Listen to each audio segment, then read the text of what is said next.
ድነት በእምነት ነው ብያለሁ። ሽልማት ግን በስራ ነው። ላመንን ሰዎች ሁሉ ዌልከም ሆም ለሁላችንም ነው። በጌታ ለዳንን ግን ዌል ደን የሚላቸው ደግሞ አለ።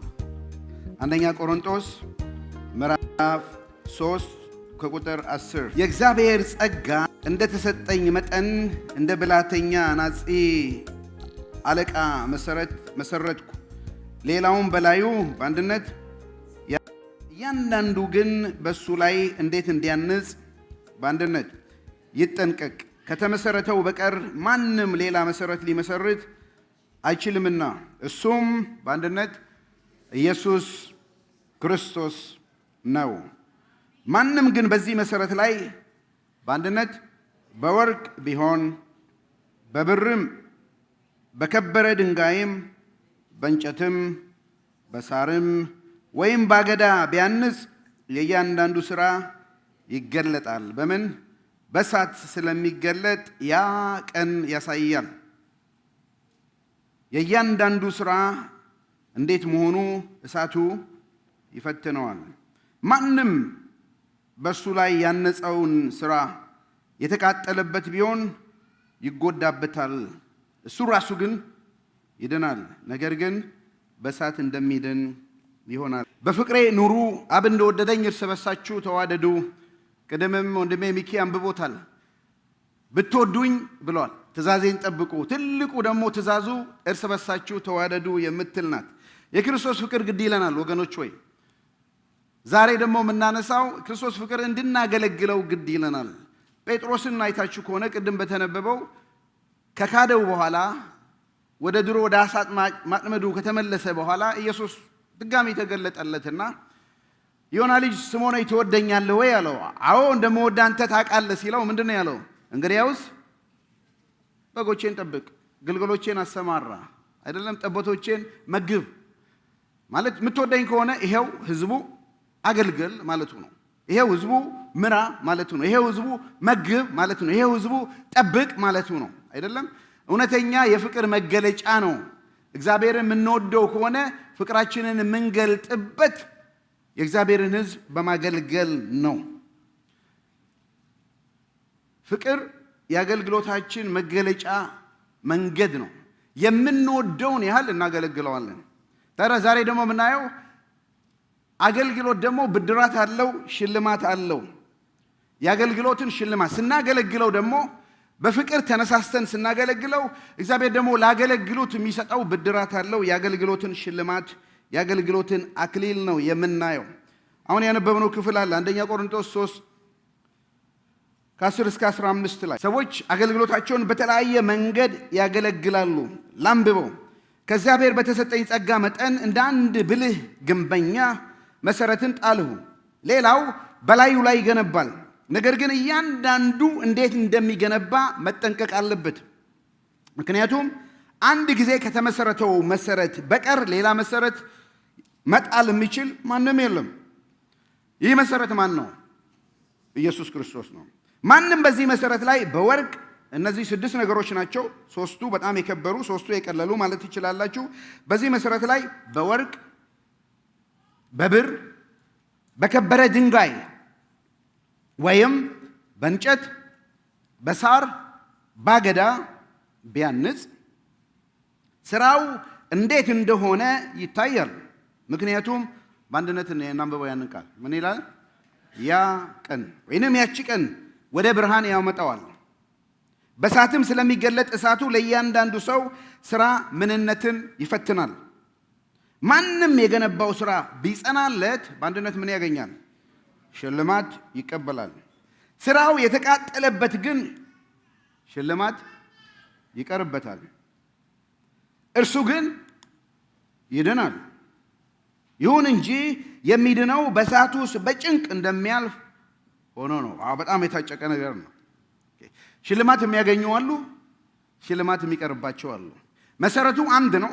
ሐዋርያት ነቢያት አንጸውታል። ይህ ሐዋርያው ጳውሎስ እሱ ነው ያንጸው ነው። የእኛ ስራ በዚህ በታነጸው ላይ መገንባት ነው። ስንገነባ 6 አይነት ሰዎች ነው ያሉት አይደለም። 3ቱ በጣም ጥሩ ናቸው የሚገነቡት አገነባበታቸው። 3ቱ ደግሞ እኔ ከዚህ ልላችሁ አልፈልግም፣ ያን ሶስቱ እንድትሆኑ ስለማልፈልግ ማለት ነው። ከዚህም ስለምንሆን እንዲህ ነው እና ያ ቀን ነው የሚለው። ይሄ አሁን እኛ እየገነባን ያለ ነው፣ እያገለገልን ያለ ነው አገልግሎት ሳር ይሁን አገዳ ይሁን እንጨት ይሁን ብር ይሁን የከበረ ድንጋይ ወርቅ ይሁን ዘንድሮ አይታወቅም፣ እዚህ ያለን አይታወቅም። አንድ ቀን ግን የሚገለጥበት ጊዜ ይመጣል። ያ ቀን ይመጣል። ያ ቀን ሁሉን ይገልጠዋል። ያገለገልነው አገልግሎት የሰራነው ስራ ምን እንደሆነ ይገልጠዋል።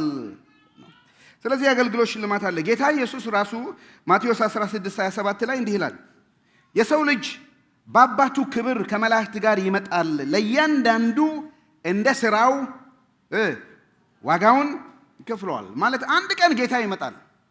ያኔ ሲመጣ ለእያንዳንዱ ሰው፣ በነገራችን ላይ ለማያምኑትም ለማያምኑት የነጩ ዙፋን ስር ፍርድ ይቀበላሉ። ለኛ ለምናምነው ደግሞ በኢየሱስ ክርስቶስ በማ ሲት የሚባለው ራእይን ስናጠና አይተናል። ትንሽ እንከልሰዋለን ዛሬ ከዚህ ጥቅስ ጋር ተነስተን።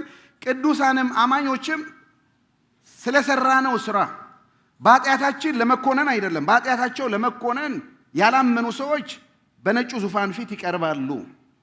እኛ አማኞች በክርስቶስ የዳነው ደግሞ በክርስቶስ ወንበር ዙፋን ስር እንገለጣለን፣ ለመኮነን ሳይሆን የሰራነው ስራ ብድራት ለመቀበል። ስለሱ ነው አሁን ማወራው፣ ስለሱ ነው ማወራው። ሁለተኛ ቆሮንቶስ 5:10 ላይ ነው ያለው the bema seat of Christ፣ የክርስቶስ የፍርድ ወንበር የተባለው። ሁለተኛ ቆሮንቶስ 5:10 ላይ እንዲህ ይላል፣ ሁላችንም በክርስቶስ የፍርድ ወንበር ፊት እንቀርባለን። እኛ ሁላችንም አማኞች፣ ጳውሎስም ለሚጽፍላቸው ለቆሮንቶሶች፣ እያንዳንዱ ሰው ደግሞ በስጋው ማለት በሕይወት በነበረበት ዘመን ለሰራው በጎ ወይም ክፉ ስራ ምን ያገኛል? ተገቢውን ዋጋ ያገኛል ማለት። ብድራት ማለት ነው፣ ሽልማት ነው። ሁላችንም እንቀርባለን በክርስቶስ ፊት። እያንዳንዳችን ለሰራ ነው ጥሩ ስራ እንሸለማለን። ጥሩ ስራ ካልሰራን ደግሞ ይቀጥላል፣ እዚህ ላይ እንደሚናገረው ማለት ነው። ይሄን እናያለን። ብዙዎች ይሮጣሉ፣ 3 ብቻ ናቸው አይደለም የሚሸለሙት። እና እኔ ኦሎምፒክ ማየት ደስ ከሚለኝ በቃ ሩጫ ነው ኦፍ ኮርስ፣ ምክንያቱም ዋንጫ የምጠብቀው እዛ ስለሆነ ልጆች። እና የሚገርማችሁ ደጋግሜ አይቼ ሚስቴ ሁሉ የምትስቅብኛለች እንደው ምሳይ እና አውቀዋለሁ እኮ ውጤቱ ምናምን አውቃለሁ፣ ግን ደግሜ ያየዋለሁ። በቃ ቀደሜው ምናምን ቀደመሽ ምናምን እላለሁ፣ ውጤቱን እንኳን ምናምን አእምሮዬ ላይ አውቄ ነው። ግን ሳላቅማ ማየው ምን ሊሆን እንደሚችል ታውቃላችሁ። እና ሁሉ ከሮጡ ሁሉ ነገር ካለቀ በኋላ ያው ባንዲራቸውን ይዘው አይደለም 3 ደረጃ ያለው አቀማመጥ ላይ ይቆማሉ አይደል? አንድ ቁጥር መሃል ላይ ይቆማል። አንደኛ የወጣው ምን ይሸለማል? ወርቅ። ከዛ ከሱ ደግሞ ትንሽ አነስ ብሎ በቀኙ ነው ለእናንተ እዛ ላይ ይወጣ፣ በቀኙ ነው 2 ቁጥር ደግሞ ሁለተኛ የወጣው ከዚህ ከአንደኛው ከሚቆምበት ትንሽ አነስ ብላ ሁለተኛው ይቆማል። ከዛ ሶስተኛው ደግሞ በስተግራው አንደኛው ከወጣው በስተግራ ከሁለተኛው ደግሞ እቅ ብሎ ይቆማል። ያንዱ ከሶስቱ አንዱ ያንዱ ሀገር መዝሙር ይዘመራል። የትኛው? ያንደኛው ይዘመራል። እና ለሀገራቸው ለትውልዳቸው የሚያመጡት አይዶ ነው የሚሰማቸው ስሜት ብቻ ሳስብ ስሜታቸውን መካፈል ይችላል። አልነበርኩም፣ አትጠይቁኝ። በእውነቱ የሚሰማው ስሜት አለ። በተለይ ደግሞ ከነሱ በፊት የሮጡ ከነሱ በፊት በዛ መስመር ሄዱ ስቴዲየሙን ሁሉ የሞሉ አሉ አይደለም። ከኛ በፊት የሮጡ ይላል መጽሐፍ ቅዱስም ደመና እንደ ደመና በዙሪያችን ከበውልን ካሉ እኛም ደግሞ ይሄንን ሩጫ በትዕግስት እንሩጥ እንሸለማለን። እና ከዛ ከጨረሱ በኋላ የሚሸልም ሽልማት ይመጣል። ሸላሚው ይመጣል። የተከበሩ ሰዎች አይደለም ወይ? ምናልባት የኦሎምፒክ ፕሬዚዳንቱም የሀገሩን ፕሬዚዳንት ይመጡና ይሸልማሉ። በዛ ትቀርቡና ምን ዝቅ ብላችሁ እንሸልማለን። ይሄንን ቋንቋ ነው ጳውሎስ ለቆሮንቶስ። በነገራችን ላይ እግዚአብሔር ረድቶን ቆሮንቶስ ሄደናል። በማ ሲትን አይተናል። አቴንስም ውስጥ ያለው ትልቁ መሮጫውንም ቦታ እዛም ሲወጡ የሚሸለሙበትን ቦታ በጣም ጥሩ ቦታ ነው። ሚኒንግ ይሰጣል። ጳውሎስ ይሄን እያየ ነው መንፈሳዊ ነገርን የጻፈው። ስለዚህ ሁላችንም እንቀርባለን ነው የሚለው። ሁላችንም እንቀርባለን። የሚሸለሙ አሉ፣ ማይሸለሙ ደግሞ አሉ አይደለም።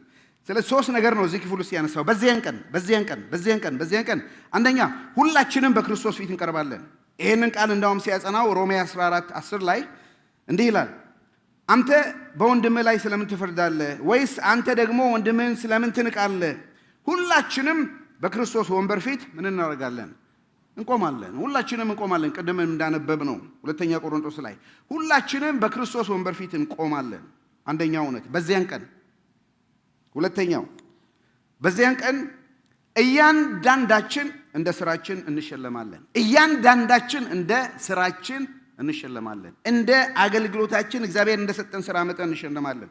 ጌታ መጣው አንደኛ ቆሮንቶስ 3:12 ላይ ቁጥር 12 ቅድም ያነበብነው ነው። ማንም በዚህ መሰረት ላይ በወርቅ አንብቡልኝ ወይም በብር ወይም በከበረ ድንጋይ ወይም በእንጨት በሳር ወይም ባገዳ ቢያንጽ ስራው እንዴት እንደሚሆን ይታያል። ምክንያቱም ያ ቀን ወደ ብርሃን ያመጣዋል።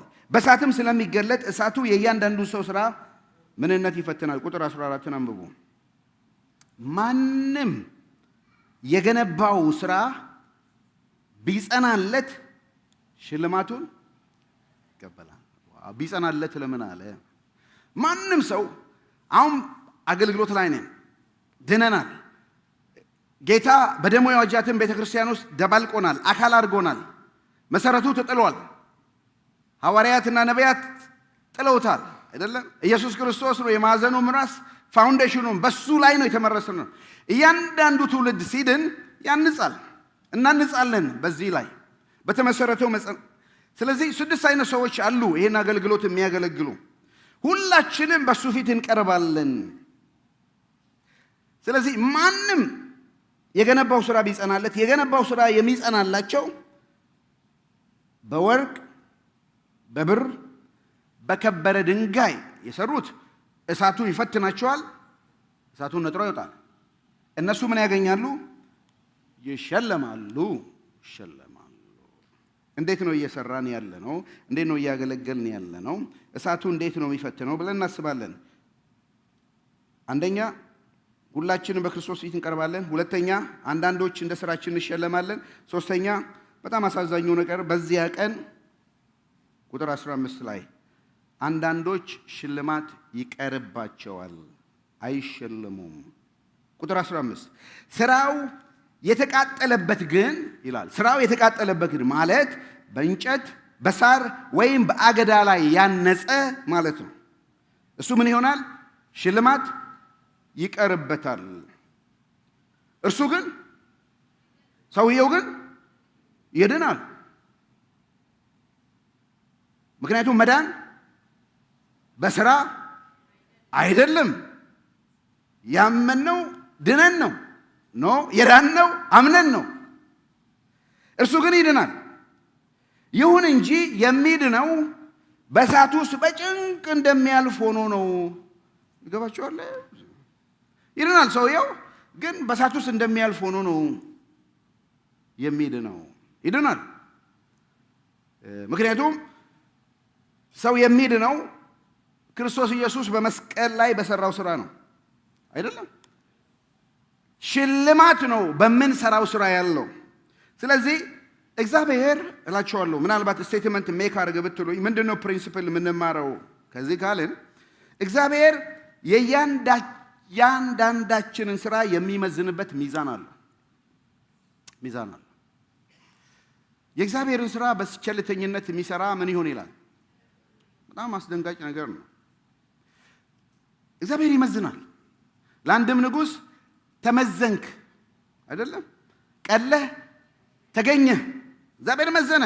በሰው ፊትማ ክቡር ነው፣ ንጉሥ ነው፣ የተሳካለት ሰው ነው፣ ፓወርፉል ነው፣ ገናና ነው፣ የሚፈራ ሰው ነው። እግዚአብሔር ግን መዘነው። እግዚአብሔር ሚዛን አለው የሚመዝንበት አይደለም። ሳኦልም ተሳስቶ ነበረ። እግዚአብሔር የሚቀባው እዚህ ያለ ብሎ የዳዊትን ኤልያብን አየ። ልቀባው ሲል ነው እግዚአብሔር እንዳትቀባው አንተ ፊትን ታያለህ፣ እኔ ደግሞ ልብን አያለሁ። እና የሞቲቭ ጥያቄ ልጠይቃቸው። እንዴት ነው የምናገለግለው? እንዴት ነው በእግዚአብሔር ቤት የምናገለግለው? እግዚአብሔር በሰጠን በማንኛውም አገልግሎት ስናገለግል እንዴት ነው ሞቲቫችን? ልባችን ምንድን ነው? ሪሊ በወርቅ ነው በብር ነው በከበረ ድንጋይ ወይ ባገዳ ነው ወይ እንዴ? ለዚህ ደግሞ መቼ አነሰው? አንዳንድ ሰዎች እንደሚሉ አሉ መቼ አነሰው? ለዚህ ህዝብ መቼ አነሰው?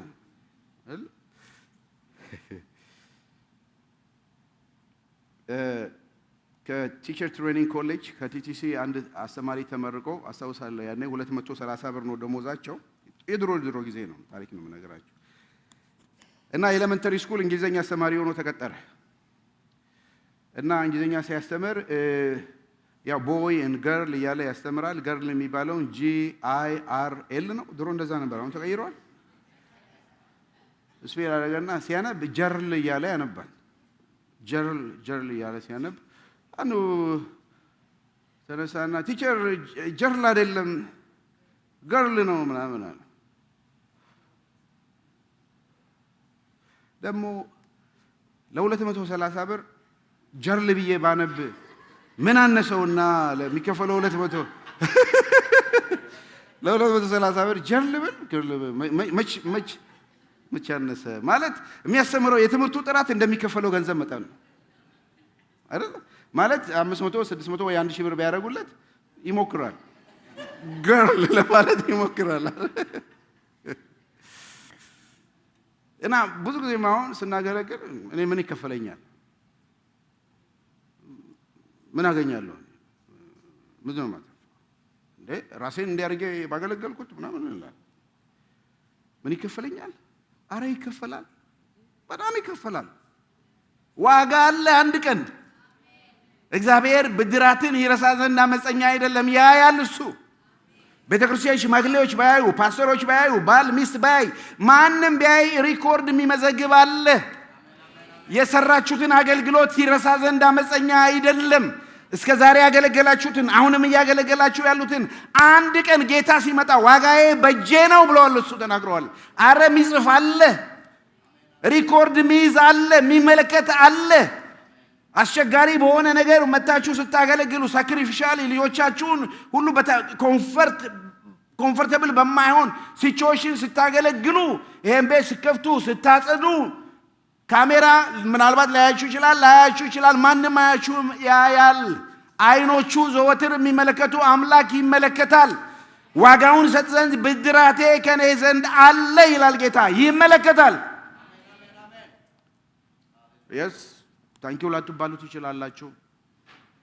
ጎበዝ ላትባሉ አዋርድ ላይ ሰጣችሁ ይችላል። ግን የሚመለከት አምላክ አለ፣ ዋች የሚያረጋል። እያንዳንዱን የሚመለከት አምላክ አለ። ክብር ለእግዚአብሔር ይሁን። እግዚአብሔር የእያንዳንዳችንን ስራ የሚያጠራበት እሳት አለው፣ የሚመዝንበት ሚዛን አለው። ስራችንን የሚያጠራበት ደግሞ እሳት አለው። እሱ የራሱ መንገድ አለው። ይህ ብቻ አይደለም። እግዚአብሔር የእያንዳንዳችንን ስራ ዋጋ የሚሰጥበት ምን አለው? ሽልማት አለው። ማሳሰቢያ አለኝ። ማሳሰቢያዬ ድነት ክርስቶስ በመስቀል ላይ በሰራው ስራ ነው። ይሄን ልብ በሉ። 4 ነጥብ። ድነት ክርስቶስ በሰራው የመስቀል ስራ ነው። የትኛውንም ስራ ብንሰራ አያድነንም፣ ድነት አያመጣም። ሮሜ 3:23 ሁሉ ኃጢአት ሰርተዋል፣ የእግዚአብሔር ክብር ጎድሏቸዋል፣ በኢየሱስ ክርስቶስ በሆነው ምን ቤዛነት በኩል እንዲያው በጸጋው ይጸድቃሉ። የጸደቅነው ክርስቶስ በመስቀል ላይ በሰራው ስራ ነው። ድነት ጨርሶታል። it is finished ብሎታል፣ ተፈጸመ ብሎታል። ማንም ለድነት የሚሰራ የለም። ነገር ግን ከድነት ተነስተን ደግሞ ስለ ዳንን እንሰራለን። ጸጋው በእምነት አድኗቸዋል።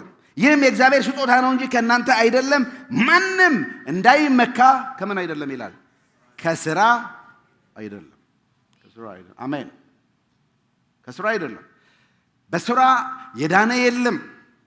በስራ እንድናለን ካልን ክርስቶስ በመስቀል ላይ የሰራው ስራ ከንቱ ነው ማለት ነው። ምንም አያስፈልግም ነበር ማለት ነው። በስራ አይደለም። ልክ እንዲሁ ድነት ከክርስቶስ በመስቀል ላይ በሰራው ስራ እንደሆነ ሁሉ አይደለም። ሽልማት ግን እኛ በምድር በምንሰራው ስራ ነው። ድነት ክርስቶስ በመስቀል በሰራው ስራ ነው። ይሄን አይ ቲንክ ማለቱ ጥሩ ነው። ድነት ክርስቶስ በመስቀል በሰራው እሺ እንበል። ድነት ክርስቶስ በመስቀል በሰራው፣ ሽልማት ግን እኛ በምድር በአካል በስጋ በምንሰራው ስራ ነው። ድነን እንቀመጥ እንችላለን። ማዕት ናቸው ድነው የሚቀመጡት። ገብሩ ሲሰብክ ሎስ አንጀለስ እያለን ወደ ጌታ ቀድሞን ሄደዋል። ኮንፈረንስ ነበር። እኔና ብስሩ ሆነን ስናዳምጥ እንግዲህ የዛሬ 25 ዓመት አካባቢ ነው። ስለ መጨረሻው ዘመን እያስተማረ እግዚአብሔር አዲስ ሰማይ አዲስ ምድር በሺው ዓመት መንግስት ስለሚሆነው ነገር ትንሽ ነው ፕሪቪው ያሳየን። በሺው ዓመት መንግስት እኛንን የምንሾመው፣ በየቦታው እንሾማለን፣ እንሰራለን። ምክንያቱም የክርስቶስ ኢየሱስ ከሱ ጋር አብረው ነገሱ ይላል፣ እንነግሳለን። እና በዚህ ምድር ብዙ የሰራን ያገለገልን እግዚአብሔር በሰማያዊ ሾማቸዋለሁ ይላል። የሚሾሙ አሉ፣ እግዚአብሔር የሰጣቸው ይሾማሉ። እና በሺህ ዓመት መንግስት ሲገዙ እነሱ ሲያስተዳድሩ እኛ በቃ ምንም ነገር በዚህ ምድር ያልሰራን ያው ድነቴ ብቻ ከዳንኩ ይበቃኛል ያን ሰዎች እዛም እንገኛለን አይደል አለ። እና እነሱ ሲሰሩ በጣም ቢዚ ሲሆኑ እኛ እየሄድን ስራ እንዴት ነው ምናምን እያልን ጠያቂዎች ነው የምንሆነው እነሱ የሚሰሩት። እና ወገኖች ሆይ እዚህ ካልሰራችሁ እዛ ስራ እንዴት ነው ብላችሁ ነው የምትጠይቁት። እዚህ ከሰራችሁ እዛ ሰራተኛ ነው የምትሆኑት አይደለ? እና አገልግሎት እንዴት ነው የሚሉ አሉ። እዚህ አገልግሎት እንዴት ነው ከማለት ማገልገል ነው አይደለ? አብረን እናገልግል። 5 ሽልማቶች ነው የተነሱት። ቶሎ በወፍ በረር ሄዳለሁ። ባለፈው በራእይ ላይ በ3 ከፍዬ አይተናል። ግን ሽልማት የሚለው ቃል 5 ስለተጠቀሰ 5ቱን ማንሳት አግባብ ነው ብዬ አስባለሁ። አንዳንዶቹ የተለያየ አመለካከት ቢኖራቸውም 5 የሽልማት አይነት። አንደኛው የማይጠፋ አክሊል የተባለው ነው። አንደኛው ቆሮንቶስ 9:24 ላይ የማይጠፋ አክሊል። ይሄም ተመልከቱ፣ በሩጫ ውድድር የሚሮጥ ብዙዎች እንደሆኑ ሽልማቱን የሚቀበል ግን አንድ ብቻ እንደሆነ አታውቁምን? አይደለም አንደኛ የወጣው ማለት ነው ወርቁን የሚቀበል። ቅድም እንዳየነው እስከ 3 ይሸልማሉ በየትውልዱ። ስለዚህ ሽልማቱን እንደሚቀበል ሰው ሩጡ። እንዳውም እንደ ሁለተኛ ሶስተኛ ለመሆን አይደለም፣ አንደኛ ለመሆን ሩጡ ነው። ሽልማት እንደሚቀበል ለውድድር የሚዘጋጅ ማንኛውም ሰው በሁሉም ነገር ራሱን ምን ያደርጋል? ይገዛል፣ ዲሲፕሊን ያደርጋል። ዝም ብሎ አይደለም። ለኦሎምፒክ እንደምን ኢንተርቪው ሲደረጉም እንደሰማ ነው። ልክ የኦሎምፒክ እንዳለቀ ሰለብሬት ካደረጉ ከአንድ ወር በኋላ 4 ዓመት ከ11 ወር ነው የሚዘጋጁት ማለት ነው አይደለም። ለሚቀጥለው ኦሎምፒክ 5 ዓመት ከሆነ ብዬ ነው። ለውድድር የሚዘጋጅ ማንኛውም ሰው በሁሉም ነገር 4 ከሆነ 3 ዓመት ከ11 ወር ያደርጋሉ፣ ይገዛል። እነሱ አላፊ ጠፊ የሆነውን አክሊል ለማግኘት ይደክማሉ። እኛ ግን ለዘላለም የማይጠፋውን ምንድን ነው የሚለው? አክሊል። ዋው! የማይጠፋ አክሊል አለ፣ ለዘላለም የሆነ አክሊል አለ። እነዚህ ሁሉ የሮጡት ይቀበላሉ። የሚገርማችሁ ሲሞቱ አብረው አይቀበርም። ስጦታቸውን ትተው ነው የሚሄዱት አይደል? ለትውልድ ሆኖ ነው የሚሄደው። የሚጠፋውን ለማግኘት እንዲህ ከተሽቀዳደሙ ራሳቸውን እየገዙ በየጊዜው ዲሲፕሊን ሆነው ሽልማቱን እያዩ ከሮጡ እናንተም ይሄን ሽልማት እያያችሁ ሩጡ። እግዚአብሔር ለሚያገለግሉት ለሚሮጡለት እግዚአብሔር በሰጣቸው ጸጋ ባስቀመጣቸው ቦታ ለሚያገለግሉ ሽልማት አለው። ይሄም የማይጠፋ አክሊል ይባላል። ወገኖች ሆይ እግዚአብሔር ሽልማት አለው። አንድ ቀን በጌታ ፊት እንቀርባለን። ያኔ እንደ ስራችን እግዚአብሔር ይከፍለናል።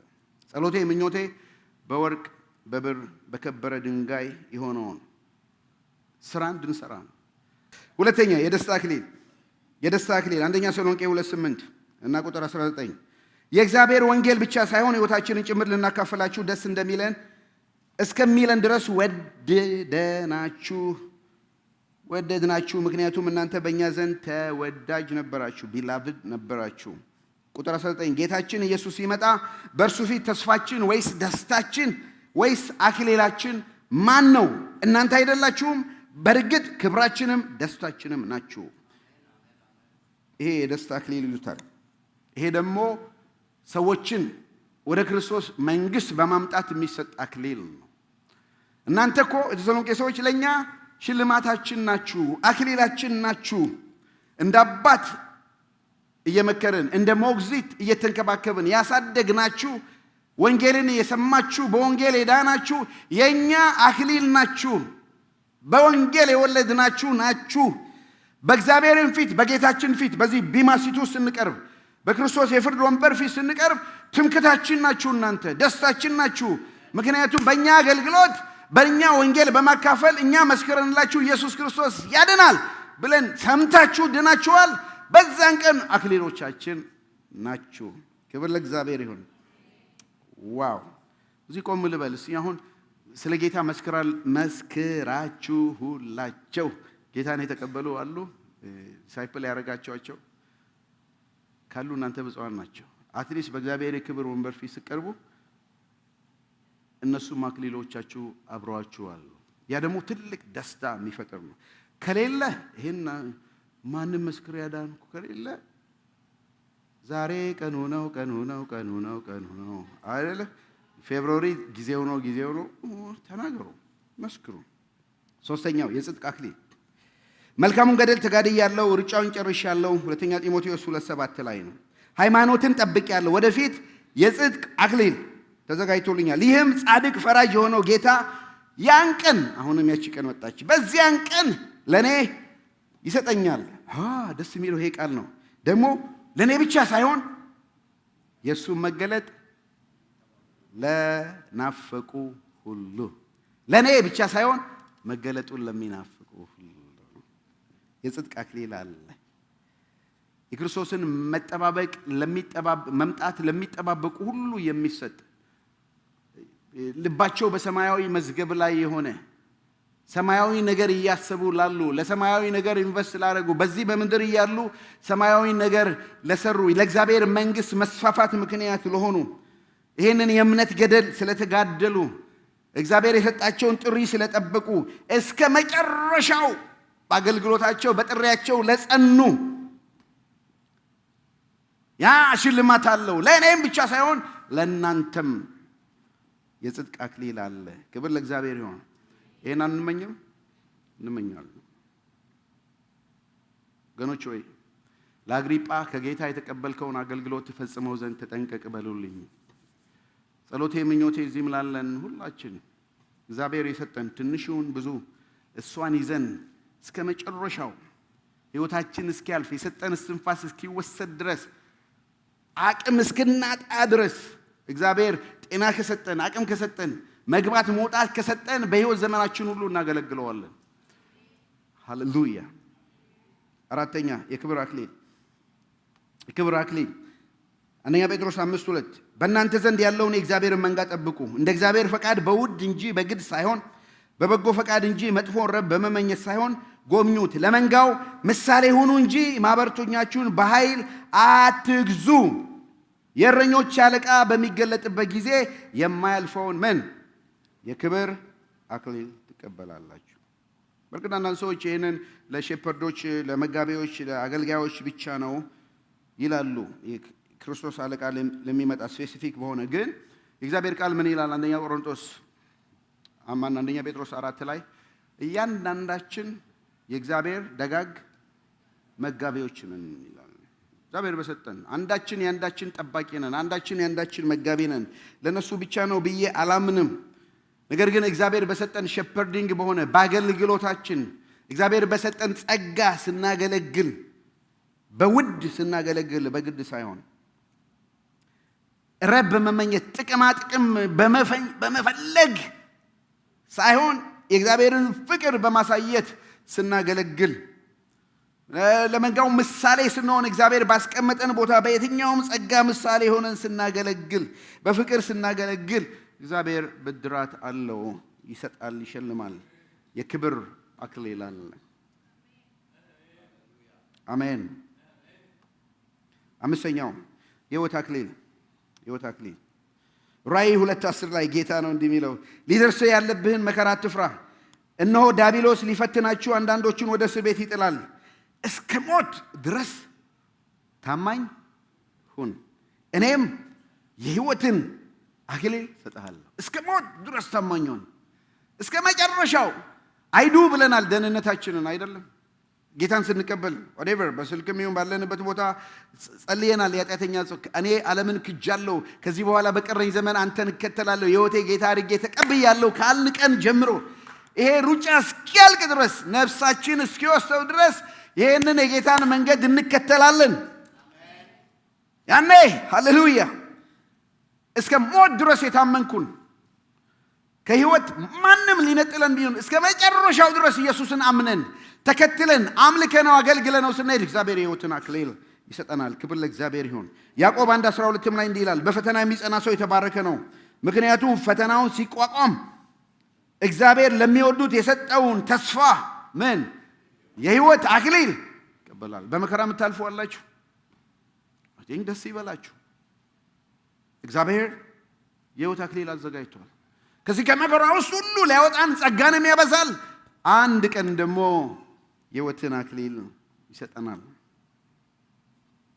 በፈተና የሚጸና ሰው የተባረከ ነው ቢያስፈልግ ልዩ ፈተና አዝነናል ትናንት ምሽት እንደ ቤተ ክርስቲያን ሽማግሌዎች መጋቢዎች እንጸልይ ነበር በቤተ ክርስቲያናችን ላላችሁ ለእናንተ በተለይ ደግሞ ስፔሻል ኒድ ላላችሁ ለልጆች በተለያየ ቻሌንጅ ውስጥ ለምታልፉ ቤተሰቦች እየጸለይን ነበር በእግዚአብሔር ፊት እያስታወቅን ነበር አስታውቁ እንጂ አትጨነቁ ስለሚል በተለያየ መከራ እንደምታልፉ እናውቃለን እንዳገልጋይ እናንተ ደግሞ በዚህ ውስጥ ስታልፉ ልባችን ይነካል ግን በፈተና የሚጸና ሰው የተባረከ ነው መውጫውንም እግዚአብሔር ያዘጋጃል ጸጋውንም ያበዛል እቺ ምድር አጭር ናት አንድ ቀን ለቀን እናልፋለን ያኔ ግን በመከራ ሁሉ ለታገሱ እግዚአብሔር የሕይወትን አክሊል በዚህ በችግር ውስጥ ሁሉ ላመለኩት እግዚአብሔር አክሊልን ይሰጣል አምስቱ አክሊሎች የማይጠፋ አክሊል የደስታ አክሊል ሁለተኛው የጽድቅ አክሊል የክብር አክሊል የሕይወት አክሊል ታዲያ ጥያቄ ልጠይቃችሁ እወዳለሁ አክሊል እንድንቀበል ምን እናድርግ ነው በቃ ምን እናድርግ አሁን ይሄ ሁሉ አየን እንቁልልጭ ነው ወንግርሽ እና አትመኙም ይሄን ምናልባት ገብሩ እንዳለው ልጠቀምና ብዙ አገልጋዮች ወንድሞቻችን እዚህ ላይ ምናምን አክሊጭ ነው ምናምን ስታዩ እናንተ ወይ ጸጉርም እንደኔ ከሌላችሁ ማለት ኢማጂን ይሄ ራስ ያለ አክሊል እዛ ሰማይ ቤት ሲሆን ማለት ነው እና አክሊል አላቸው ሁሉ እንዴት ነው ስራ እንዴት ነው የምንለው ራእይ ላይ ታውቃላችሁ አይደል 24ቱ ሽማግሌዎች በጉ በመካከል አራቱ ልዩ ፍጥረታት ሰባት መንፈስ አይደለም ከዛ 24 ሽማግሌዎች ከበው ነበር በጉ መስዋዕቱን በፈታ ጊዜ ይዘምሩ ነበር ቅዱስ ቅዱስ ቅዱስ የሰራዊት ጌታ እግዚአብሔር ኃያል ጌታ አምላክ ምድር ሁሉ በፊቱ ተሞልታለች እያሉ ይሰግዱ ነበር 24ቱ ሽማግሌዎች ምን ያደርጉ ነበር የሚለው አክሊላቸውን አውጥተው ከበጉ ዙፋን ስር ይጥሉት ነበር ያስረክቡት ነበር ይሰግዱና ያመልኩት ነበር እግዚአብሔር ከዛ መካከል ያርገን እንግዲህ ልጆቼ ሆይ እርሱ ሲገለጥ ድፍረት እንዲኖረን በሚመጣበትም ጊዜ በፊቱ ምን ይላል እንዳናፍር በእርሱ እንኖር እንግዲህ ይሄንን ማየው ሁለት ነገር ነው በጌታ ፊት ስንቀርብ የሚደፍሩ አሉ በእግዚአብሔር በሰጣቸው ድነትና በምድር ላይ በሰራው ሩጫውን ጨርሻለሁ ሃይማኖቱን ፈጽሜያለሁ ይጠብቀኛል እንዳለው የሚደፍሩ አሉ ሌሎችስ ምን የሚያደርጉ የሚያፍሩ አሉ አይደል እንዳናፍር እባካችሁ ጎበዝ እንዳናፍር ከኤኤፍሲ ቤተክርስቲያን ስንት ሰው አክሊል ተሸለመ አሁን አንዳንድ ትምህርት ቤቶች ፕራይድ አላቸው አይደል ሃይ ስኩል 800 ሰው አስፈትነን ምናምን 798 አለፈ ሲሉ ትምህርት ቤቱ ደስ ይላል ሰውም ይመጣል አይደል ከኤፍሲ ቤተክርስቲያን ምዕመናን ስንት አክሊል ተሸለመ ቢባል እንግዲህ እዛ ያኔ ጊልት ምናምን የለም ምንም ነገር የለም ብቻ ብትሸለሙ ደስ ይለኛል አይደል ስለዚህ ሜዳው ይሄ ነው አይደለም ሜዳው ይሄ ነው ሶስት ነገር አንደኛ ሽልማት እንድንቀበል ምን እናርግ በተሰጠን ታለንት በተሰጠን ስጦታ በትጋት እናገልግል ጌታ መጣው ማቴዎስ 25 ላይ ጌታ ራሱ ነው ያለው 5 ታለንት የተቀበለው ሌላ 5 ተጨማሪ ታለንት ይዞ በመቅረብ ጌታ ሆይ 5 ታለንት አደራ ሰጥተኸኝ ነበር፣ ይኸውልህ 5 ተጨማሪ ታለንት አትርፌያለሁ አለው።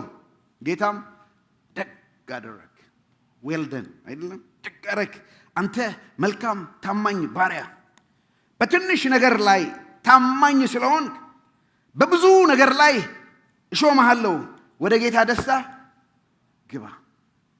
ዋ ሁለቱም የተሰጠው እንዴ አንድ የተሰጠው ነው። ቀበርኩ ፈራው ምናምን ሲል ማለት ነው። ወገኖች ሆይ እግዚአብሔር ምንድነው የሰጣችሁ? ምን አላችሁ? በቤታችሁ ምን አለ? በእጃችሁ ምን አለ? በአእምሮአችሁ ምን አለ? በልባችሁ ምን አለ? እግዚአብሔር የሰጠን ብዙ ነገር አለ።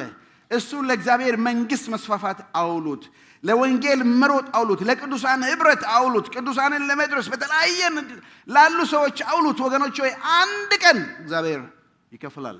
አንተ በጎ ታማኝ ባሪያ፣ አንቺ በጎ ታማኝ፣ በሰጠውሽ ታምነሻል። ባልሰጠን አይጠይቀንም እግዚአብሔር። ባልሰጠን ነገር በምንም አይጠይቀንም። በሰጠን ነገር ግን ይጠይቀናል። እንዴት አደረግነው? የሚገርም ነው።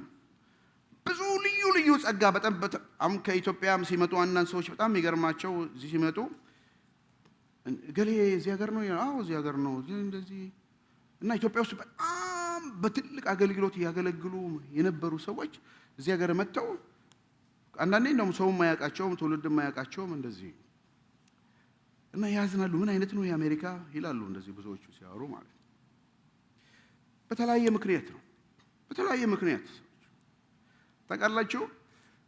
የኛ ምድል ፈንታ እንደዛ ይሆናል ብዬ አስባለሁ። እግዚአብሔር በሰጠን ኮሚኒቲ ውስጥ፣ እግዚአብሔር በሰጠን ህብረት ውስጥ፣ እግዚአብሔር በሰጠን አካል ውስጥ ብዙ ቻሌንጅ አለ። እሱን ችለን ካላገለገል ከወጣን እየራቅን ሄደን በጣም አሳዛኝ ህይወት ነው የምንኖረው።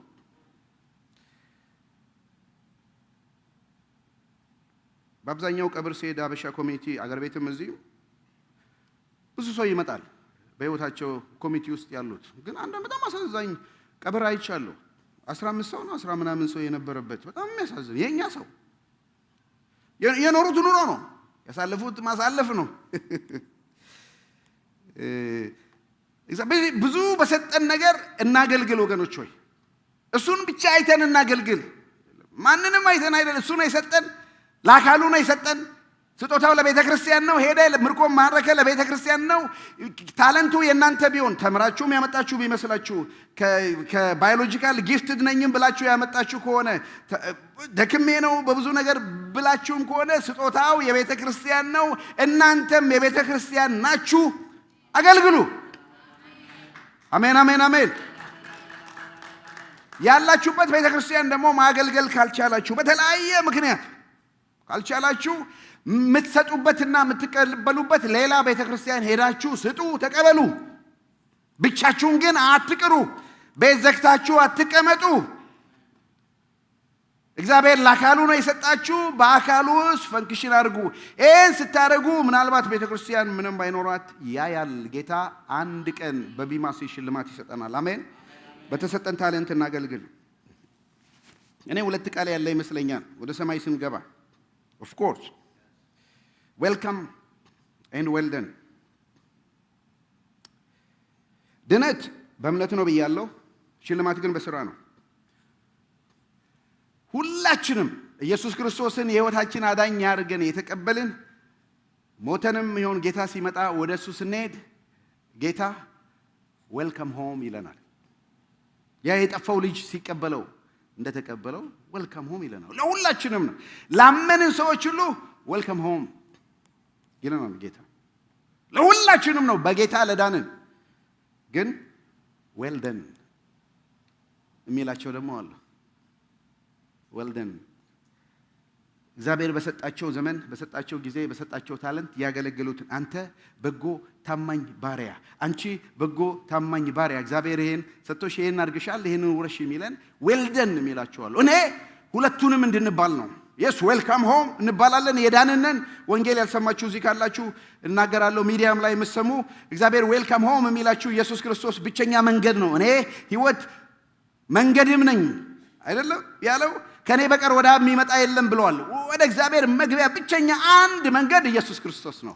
እሱን ካመናችሁና ከተቀበላችሁ አያሹሪዩ ጋራንቲድ ነው ኢየሱስ ክርስቶስ ዌልካም ሆም ይላችኋል። እሱ ስራችሁን በመስቀል ጨርሶታል። ላማኞች ግን ያለኝ ዛሬም መልእክቴ እግዚአብሔር ዌልደን እንዲላችሁ ትፈልጋላችሁ? እግዚአብሔር በሰጣችሁ አገልግሉ። ቤት ሰጥቷችኋል፣ በቤታችሁ አገልግሉ። መኪና ሰጥቷችኋል፣ በመኪና አገልግሉ። አይደለም አእምሮ ሰጥቷችኋል፣ በሱ አገልግሉ። ገንዘብ ሰጥቷችኋል፣ በገንዘብ አገልግሉ። ጊዜ ሰጥቷችኋል፣ በጊዜ አገልግሉ። እግዚአብሔር ቅዱሳንን ስላገለገላችሁ እስካሁንም ስለምታገለግሏቸው ያደረጋችሁትን ስራ ለስሙ የሚያሳያችሁትን ፍቅር ይረሳ ዘንድ አመፀኛ አይደለም። ያደረጋችሁትን ምን ስራ አይረሳም ጌታ።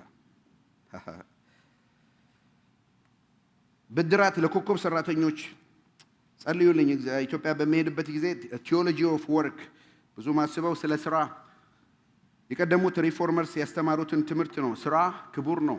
እግዚአብሔር ሰራተኛ ነው። እኛንም ለስራ ነው። ምንም አይነት ስራ እንስሩ፣ እግዚአብሔር በሰጠን ስራ ታማኝ እንድንሆን ነው። ይሄን ጥቅስ እዩ።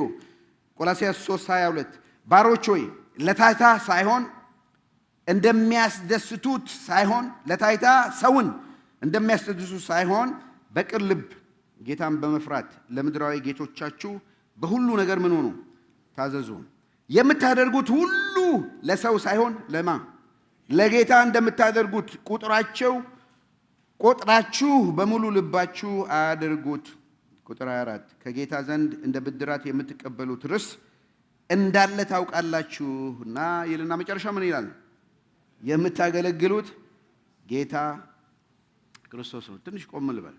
ኢትዮጵያ የሚቻለኛም ሳይሆን መንዴይ ቱ ፍራይዴይ ስራ ቦታ ትሄዳላችሁ። ብዙ ጊዜ የምናስበው ዛሬ ጌታን አመለኩ የምንለው እሁድ ነው። የስ እውነተኛ አምልኮ ነው። በመንፈስ የሆነ በቅዱሳን ጉባኤ መገኘት ነው። ከሰኞ እስከ ዓርብ ምን ነው የምትሰሩት? በስራ ቦታችሁ እግዚአብሔር በሰጣችሁ ሚሽን ፊልድ ሲያምሯችሁን አስቡ ነው። አንዴ ያስባለሁ ፈቃደኛም ከሆናችሁ በዚህ ብናገር ስራ ቦታ ዩኒፎርም ትለብሳላችሁ አይደል? እንደው ብትልኩልኝ ዩኒፎርም እንደለበሳችሁ ልብሳችሁን ብትልኩልኝ ደስ ይለኛል። እኛ ቤተክርስቲያን ውስጥ ምን ያህል የተለያዩ ቫራይቲ ስራ ለዚች ምድር እንጠቅማለን። እኛ ሁላችንም እንሰማራለን። ነገ ስንሄድ በምትሰሩ ስራ በምናደርገው ነገር ስራችሁን አስበው።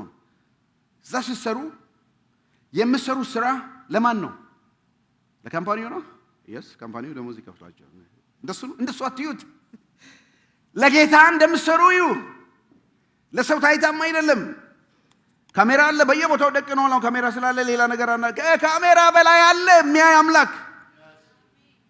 ስለዚህ ስራችሁን በፍጹም ትህትና ለጌታ እንደምታደርጉ አድርጋችሁ አስጨናቂ እንኳን ለሆኑ አለቆቻችሁ በሚሟገቱበት ነገር መልካሙን ስራችሁን አይተው አይደለም ስለ እግዚአብሔር እንዲጠይቁ እንዲያውቁ ጌታም መልካሙን ስራችሁ ያለው እንዲያመሰግኑ ስራችሁ ሁሉ ብርሃናችሁ ይብራ በዓለም እንዳለ ከጌታ ዘንድ ብድራት እንደምትቀበሉ እርስ እንዳለ አውቃችሁ የምታገለግሉት ጌታ ነው። ስለዚህ ደስ ይበላችሁ። እግዚአብሔር በዛ ስራ ቦታ ያስቀመጣችሁ እናንተ ናችሁ። በዚህ ቦታ ዮሴፍ እንዳለው ለዚህ ቤት ከኔ የሚበልጥ ሰው የለም እንዳለው ስራ ቦታ ነገ ስትሄዱ ደስ ይበላችሁ። እስከዛሬ አንዳንዶቹ እንትን ማን ነው ፌሮን ሳይሆን ቄሳርን ማገልገል ሰለቸኝ ይላሉ አይደል ወገኖች? ወይ እዚህ መተን እንደምናመልከው ደስ እንደሚለው እዚህ እንደውም የ2 ሰዓት ነው የ3 ሰዓት አምልኮ ነው። እዚህ ደስ እንደሚለው 8 hours ስራ ቦታችን ላይ መንዴይ ቱ ፍራይዴይ 40 ሰዓት እግዚአብሔርን የማምለክ እድል ነው እግዚአብሔር የሰጠን። እሱን እናመልከዋለን፣ እናገለግል። እግዚአብሔር ይሄን ታለንት ሰጥቶኛል። በዚህ ታለንት እንዲህ ብላችሁ ጠይቁ እስቲ። እዚህ መስሪያ ቤት እኔ ከመግባቴ በፊት እና አሁን ደግሞ ስለቅ ይሄ መስሪያ ቤት ምን ሆኗል? አድጓል፣ ፕሮፊታም ሆኗል፣ ፕሮዳክቲቭ ሆኗል። እኔ ደግሞ እዚህ መስሪያ ቤት ከመጣሁ ወዲህ ቲሙ ምን ይመስላል? አብረው ኮወርከሮች ምን ይመስላሉ? ለውጥ አለ ወገኖች ሆይ። የእግዚአብሔር ሰዎች ሪፎርመርስ ሲናገሩ የነበሩት ስንገባ ያገኘናትን ምድር ስንወጣ ሌላ ምድር ሆና መውጣት አለበት ይላሉ። በገቡበት ቦታ እንደነበረ እንዳይሆን ወገኖች ሆይ እዚህ ቤተክርስቲያንም ስትመጡ አሁን አባል ስትሆኑ በየጊዜው የሆናችሁ ነው። አባል ስትሆኑ ካገኛችሁት ነገር 5-6 ዓመት ቆይታችሁ ስትለቁ የተሻለ ከሆነ እናንተን እግዚአብሔር አስነስቷቸዋል እንደምታገለግሉ። ምክንያቱም በዚህ ቦታ እግዚአብሔር አስቀምጧቸዋል። ለዚህ ቤት ከኔ የሚበልጥ ሰው የለም። እንዲህ አይነት ሜንታሊቲ በልባችን ውስጥ ሊኖር ይገባል። ኤፍሲ ውስጥ እግዚአብሔር ተክሎኛል። ቤተክርስቲያን አካል ነኝ፣ ተጣብቅ ያለው ከአካል ውስጥ እግዚአብሔር እጅም ጣትም እግርም ጉበትም አንጀትም አይንም ኩላሊትም ሊያደርገኝ ይችላል። ባለውበት ቦታ ፈንክሽን ካደረኩ ጤነኛ አካል ይኖራል ብለን እናስብ። ያኔ እግዚአብሔር ለሰጠን ነገር እንኖራለን። አሜን። ሁለተኛ በተሰጠን ገንዘብ በተሰጠን ሀብት በታማኝነት እናገልግል። በተሰጠን ሀብት በታማኝነት እናገልግል። ማቴዎስ 6:19 ላይ ጌታ ነው ያለው ይሄን ብልህ ሊበላው ዝገት ሊያበላሸው ሌባም ቆፍሮ ሊሰርቀው በሚችልበት በዚህ ምድር ላይ ለራሳቸው ሀብት አታከማችሁ። ነገር ግን ብል ሊበላው ዝገት ሊያበላሸው ሌባ ቆፍሮ ሊሰርቀው በማይችለው በዚያ በሰማይ ለራሳችሁ ሀብት አከማችሁ። ሀብት ባለበት ልብ በዚያ ይሆናል። በጣም የሚገርም ነው። ይኸውልህ በዚህ ምድር በዚያ ሰማይ በዚህ ምድር አከማችሁ ማለት በእግዚአብሔር መንግስት ላይ ስሩ፣ በዚያ በሰማይ ዋጋችሁን ትቀበላላችሁ። አይደለም? በዚህ ምድር እስካለን በአካል እስካለን ድረስ የምናደርገው በዚያ አለ። እውነቱ ምንድነው? በምድር የምንኖረው ኑሮ ከዳንን በኋላ በሰማይ ለሚኖረን ሽልማት ወሳኝነት አለው።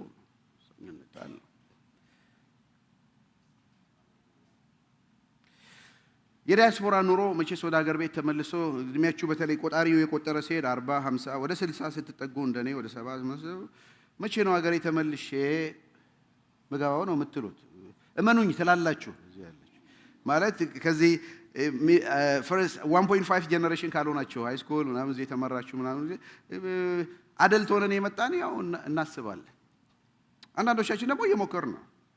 እዛ ትንሽ ነገር እየሰራራን ነው ያደረግን ነው። ከዛ ሄደን ደግሞ የቀረችን እድሜ ብንኖር ነው። የሁሉም አሜሪካን ድሪም ነው። ዋሽንግተን ፖስት ላይ አንድ ሴት ጽፋለች። እና ግን እኔ ዝም ብዬ ብጠይቅ ኦኬ ኢትዮጵያ ሄደን አሁን እኔ 50 ዘለል ሆኛለሁ እየተጠጋው ነው እና ከዚህ በኋላ የዛሬ 10 ዓመት እንኳን ብሄድ 60 ዘለል ሆኛለሁ። ከዛ ኢትዮጵያ በሆነ ስንት ነው 2 ዲኬድ ምናምን ብኖር ነው አይደል? አንድ ዲኬድ እና እዛ ላይ የምኖረው ኑሮ ይሄን ያህል ካሳሰበኝ ሰማይ ስንት ዓመት ነው የምኖረው? ዘላለም ነው። እና በሰማይ ሀብት አከማችሁ የተባለውን ጥሩ ቪላ ቤት እዚህ ኖሬ ጥሩ ነገር እዛ ሰርቼ ጥሩ ነገር ምናምን ሰርቼ ሰማይ ላይ ምን አለኝ ነው አይደለም? እየሰራን ነው ወይ? በአሁኑ ዘመን ባለጠጎች የሆኑ የትዕቢትን ነገር እንዳያስቡ ደስ እንዲለን ሁሉን አትርፎ በሚሰጥ በሕያው በእግዚአብሔር እጅ በማያልፍ ባለጠግነት ተስፋ እንዲያደርጉ እዘዛቸው ይላል ጳውሎስ ጢሞቴዎስን። በአሁኑ ዘመን ገንዘብ ያላቸው ሰዎችን እዘዛቸው። ምን ብለህ? አትርፎ የሚሰጥ እግዚአብሔር ነው። ባላቸው ገንዘብ እንዳይታበዩ በሚያልፍ ባለጠግነት ተስፋ እንዳያደርጉ እዘዛቸው ይላል። አዛችኋለሁ። አሁን እናንተ ባለገንዘቦች ልባችሁ በገንዘብ ላይ እንዳይሆን። ኦኬ እዘዛቸው አይደለም። ቀጥሎ ደግሞ ምከራቸው ይላል። አሁን ደግሞ መክራቸዋለሁ።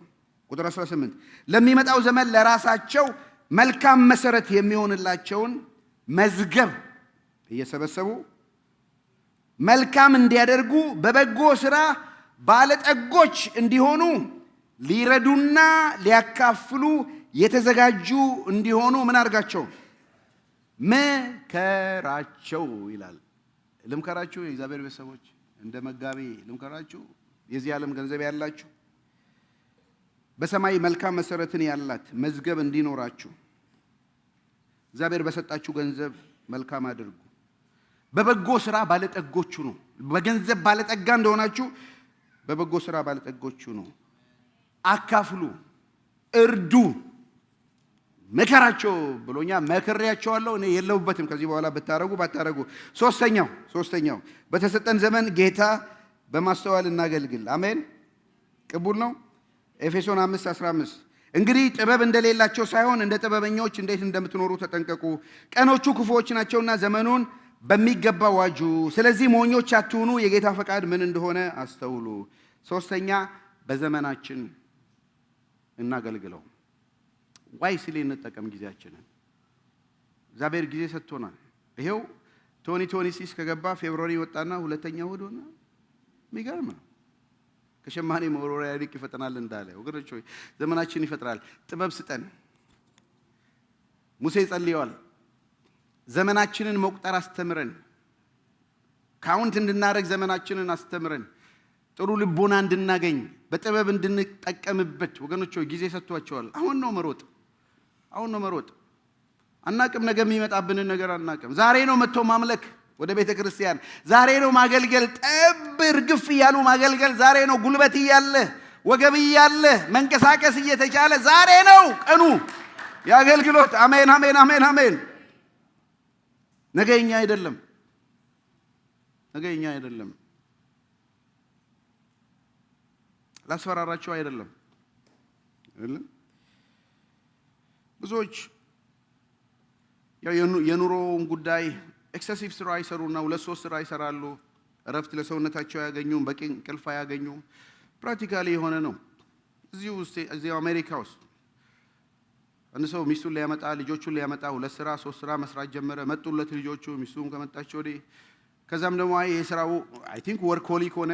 መቀጠል ጀመረ። ልጆቹም እንኳን መጥተው አባታቸውም የማይገኝ ሆነ። አንድ ቀን ኮላፕስ አደረገ።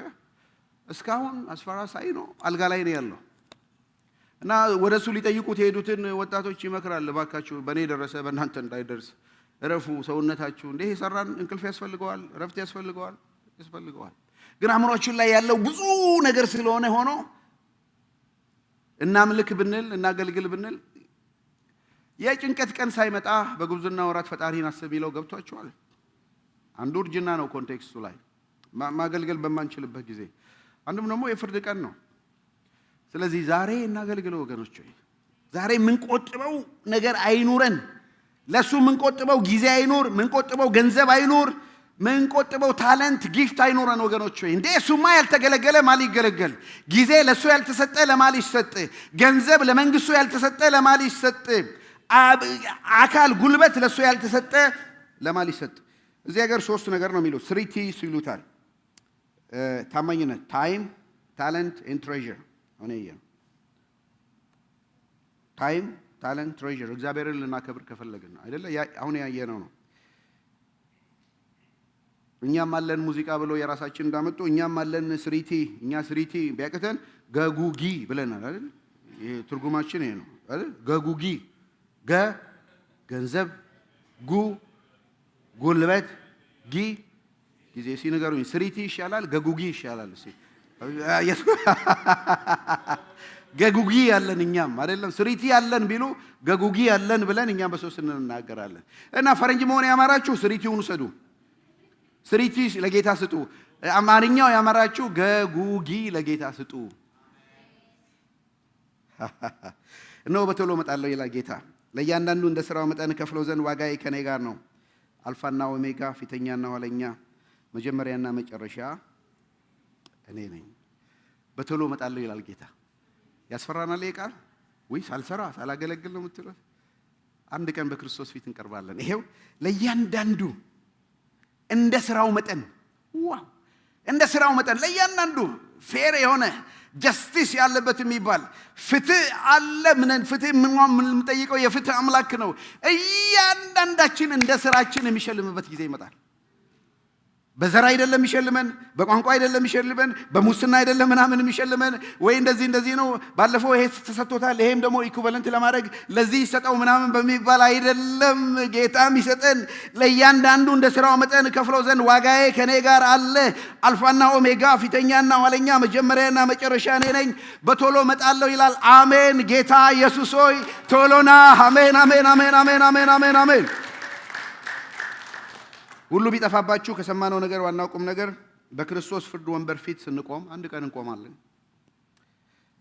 እንዳናፍር ይልቁንም እንድንደፍር በተሰጠን ልዩ ልዩ ጸጋ በትጋት ያገለገልን፣ በተሰጠን ምድራዊ ገንዘብ በታማኝነት ያገለገል፣ በተሰጠን ጥቂት ዘመን በማስተዋል ያገለገል እንኖር አይደለም። በተሰጠን ጸጋ በትጋት፣ በተሰጠን ገንዘብ በታማኝነት፣ በተሰጠን ጥቂት ዘመን በማስተዋል እግዚአብሔርን እናገልግል። አሜን አሜን አሜን። ለመልእክቱ አጨብጭቡና አሜን። ጌታ ቃል የሰጣችሁ